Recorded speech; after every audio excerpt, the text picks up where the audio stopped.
నమస్తే అండి, నేను మీ బోనశ్రీను. మీలో చాలామందికి అండి మన వంట గ్యాస్ ట్రాన్స్ఫర్ చేసుకోవడం కుదురుతుందా అని చాలామందికి డౌట్ ఉంటుందండి.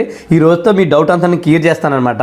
అయితే అండి మన గ్యాస్ ఏజెన్సీకి ఒక 10 ఊర్లో లేదా 15 ఊర్లో అలా గ్యాస్ సప్లై చేస్తారండి. అయితేనే మనం ఈ 10 ఊర్లో ఏ ఊరు వెళ్ళినా సరే మనం ట్రాన్స్ఫర్ పెట్టుకోకలొద్దండి.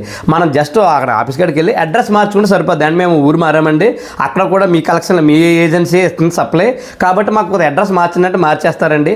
అలా కాకుండా కొంతమంది అండి జిల్లా నుంచి జిల్లాకి, అలా కాకుండా మండలం నుంచి మండలానికి మారుతుంటారు. ఈ మారేటప్పుడు అయితే అండి మనకు కంపల్సరీ ట్రాన్స్ఫర్ పెట్టుకోవాలండి.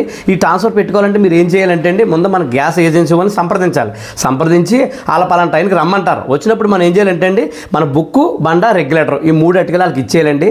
ఇచ్చేస్తే వాళ్ళు ఏం చేస్తారంటే మనకి ఒక అప్లికేషన్ ఇస్తారండి, అలాగే కొంత అమౌంట్ కూడా ఇస్తారండి, డబ్బులు మనకి మరి రిటర్న్ ఇచ్చేస్తున్నాం కదా. తర్వాత మనకి ఎక్కడైతే మనం గ్యాస్ కలెక్షన్ కావాలనుకుంటున్నామో అక్కడికి వెళ్ళిన తర్వాత ఈ అప్లికేషన్ ఉంటుంది కదండి, ఈ అప్లికేషన్ వాళ్ళకి చూపించామనుకోండి, మళ్ళీ అలా ఒక బుక్కు బండ రెగ్యులేటర్ కొంత అమౌంట్ తీసుకుంటారని తీసుకొని మనకి కొత్త కలెక్షన్ ఇస్తారనమాట అండి. ఈ విషయం చాలామందికి పాపం తెలియదండి, మీకు కూడా తెలుసు కదా. కాబట్టి ఈ వీడియో 10 మందికి షేర్ చేయండి, ఉపయోగపడుతుంది. అలా వీడియో లైక్ చేసి మన పేజీని ఫాలో చేయాలి మరి.